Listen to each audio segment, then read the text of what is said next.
Alhamdulillah, syukurillah, kembali pada hari ini kita dapat lagi hadir tempat ini untuk melanjutkan pengajian kita seperti di malam-malam minggu yang lalu. Mudah-mudahan segala apa yang kita kerjakan seperti ini akan menjadi ibadah yang diterima oleh Allah Subhanahu wa Ta'ala. Bapak-bapak, saudara-saudara sekalian, kalau kita membaca tentang rukun-rukun sholat, di sana kita akan mendapati secara kesimpulan bahwa rukun-rukun sholat itu ada 3 bagian. Ada yang disebut dengan rukun qalbi, ada yang disebut dengan rukun qauli, dan ada rukun fi'li. Rukun qalbi yaitu rukun yang dikerjakan oleh hati kita. Salah satunya seperti niat. Ini hati yang mengerjakan. Kemudian rukun qauli, sebahagian orang juga ada menyebut rukun lisani. Artinya rukun yang dikerjakan oleh lidah kita. Kenapa? Karena dibaca. Di antara rukun-rukun qauli atau rukun lisani ini seperti takbiratul ihram kita ucapkan, membaca Fatihah diucapkan, kemudian lagi berikutnya membaca tahiyat juga diucapkan, baca sholawat, baca salam. 5 macam ini rukun qauli atau rukun lisani, dikerjakan oleh lidah kita. Sehingga setiap rukun qauli yang kita kerja, yang kita baca, wajib telinga kita sendiri mendengarnya. Kalau telinga kita tidak mendengar dengan apa yang kita baca, maka rukun qauli itu tidak sah. Tidak sah rukun qauli berarti tidak sah sholat. Wajib mendengar telinga kita dengan apa yang kita baca. Apabila dalam keadaan normal, telinganya sehat aja, jangan ada sesuatu yang menegah. Biar telinga kita sehat, misalnya akan mendengar normal, tapi karena ada sesuatu yang menegah pendengaran sehingga tidak mampu mendengar suara kita sendiri. Sembahyang zuhur kamari di rumah atapnya atap seng, lapon kadet, dekatnya hujan saling lambatan, mau buruh lalu kadang-kadang main. Nah, jadi kalau saya menyari sembahyang zuhur kayak maghrib, jangan, biasa aja. Nah, andai kata tidak ada hal itu terjadi, semacam itu bacaan kita, telinga kita kebiasaan mendengar. Tapi karena itu ada sesuatu buruk yang terjadi, maka telinga kita kadang mampu mendengar suara kita seorang. Ya itu ada terjadi masalah karena ada yang menegah. Nah, jadi apa saja rukun qauli, baik itu baca Fatihah, baca tahiyat, telinga kita sendiri wajib mendengar dengan apa yang kita baca.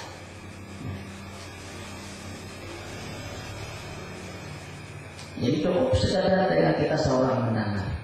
Lain hanya kita menjadi imam kan, atau saya penyaring supaya makmum mendengar kebertaan. Nah kemudian kalau kita menjadi makmum, imam ada, makmum kita ada, yang lain-lain juga jadi makmum. Kita sebagai makmum ini pembagian jangan terlalu nyari. Nah, cukup imam aja membayarin kalau maghrib isya macam-macam minta subuh imam aja. Kita makmum jangan menyaring-nyaring. Nah, baca bagaimana aja. Kasihan orang dihiga kalau kita nyaring. Nah, terganggu hausopannya akibat kenyaringan kita. Lalu dimakruhkan bagi si makmum ini kan sembahyang menyaring. Apalagi misalnya orangnya wamis kurang Bismillah, Bismillah, Bismillah pas yang meninggal.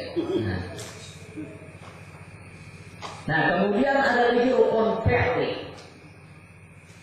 Rukun fi'li ini rukun yang dikerjakan oleh anggota kita. Contohnya semacam berdiri itu termasuk bahagian rukun fi'li.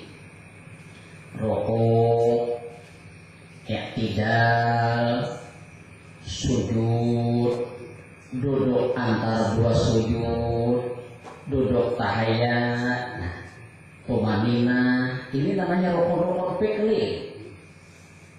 Rukun fi'li, rukun yang dikerjakan oleh anggota. Nah jadi 3 macam itu saja rukun sholat. Ada rukun qauli, rukun qalbi, ada rukun qauli, ada rukun fi'li. Baik itu sembahyang wajib atau fardu atau sembahyang sunnah, sama rukunnya memang semacam itu. Nah salah satu rukun fi'li tadi sujud itu kan rukun fi'li. Sujud. Di dalam kita mengerjakan sujud itu ada beberapa syarat yang harus kita patuhi. Bukan sembarang sujud, tapi sujud ini ada beberapa syarat yang harus kita patuhi. Apabila ketinggalan salah satunya maka sujud kita tidak sah. Dengan tidak sah sujud otomatis salat tidak sah. Karena sujud termasuk bagian rukun fikih. Di dalam sholat sujud ini berbeda dari rukun yang lain. Kalau rukun yang lain dalam tiap-tiap rakaat itu cuma 1 kali, rukuk cuma sekali, i'tidal cuma 1 kali. Tapi kalau sujud dalam 1 rakaat itu 2 kali sujudnya. 2 kali sujud ini tetap dihitung 1 rukun. Nah, sujud sekali, duduk antar 2 sujud lagi, kan diulang sujud ini. Kan berbeda dalam rukun yang lain. Kenapa maka sujud ini diulang? Karena jadinya sujud ini adalah sebagai pengakuan seorang hamba kepada Allah tentang kedhaifannya, kehinaannya, kerendahannya. Nah supaya mendalam pengakuan dan perasaan ini, maka sujud disuruh mengulang 2 kali di dalam tiap-tiap rakaat, supaya perasaan rasa rendah, rasa hina baik ini semakin tertanam di dalam perasaan kita. Nah ini 2 kali dalam tiap-tiap rakaat. Cuma dahulu biasa pernah sembahyang hajat di dalam mereka. Orang berkisah kata akon, berkisah dahulu kayak apa guru, ya orang kada ingat tuh kada kawain. Lupa apa? Sembahyang hajat itu sujud penghabisannya sekali aja. Iya, sujud sekali langsung lawas dia imam ini. Langsung lawas sekali. Bayi bangun langsung duduk tahiyat lagi. Makmum kadewaninya nama nagur. Jadi kayak apa? Nah kayak apa sih kada ingatan tas baca itu sudah biasa saja. Rupanya kita masih kamu itu sudah 2 kali. Kata ingatan lagi cuma padanya sekali langsung duduk tahiyat bangunnya. Nah sujud ini wajib diulang 2 kali dalam tiap-tiap rakaat. Bisa diulang juga? Bisa diulang lah. Untuk apa? Ya sembahyang hajat. Tiba mau ulang lagi berminggu sudah jadi bisa.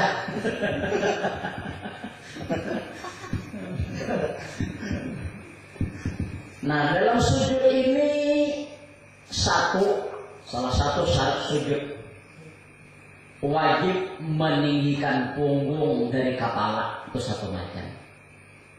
Kalau orang sujud itu punggung tertinggi pada kepala. Jangan sama. Kenapa jadi tertinggi pada kepala punggung? Karena kita berjungkit kan. Jongkok. Lalu punggung kita angkat, kepala kita rendahkan. Jadi wajib 1 meninggikan punggung dari kepala. Nah lain dalam keadaan normal. tentang satu penyakit. Ada dulu sembahyang gak duduk. Nah, tentang gak duduk, sin penyakit ginjal. Aku sih bila sujud itu kada kawa, makanya bisa sujud kada kawa. Terpaksa sembahyang nih, dan iki bantah 2 biji bantal di depan sembahyang, duduk sembahyang. Jadi sujud di atas bantal kok kayak begini. Nah, nyata itu tinggi kepala pada punggung. Salah, itu sudah di luar jalur. Nah, karena dalam keadaan ujung darurat karena penyakit, sebagaimana apa yang mampu beliau lakukan, itulah yang dilakukan. Nah, sembahyang wajib berdiri. Andai kata kada kawa berdiri, Tuhan tidak memaksa lagi dari kemampuan hambanya. Kada kawa berdirinya berduduk. Kada bisa juga duduk, berapa? Nah, semacam itu.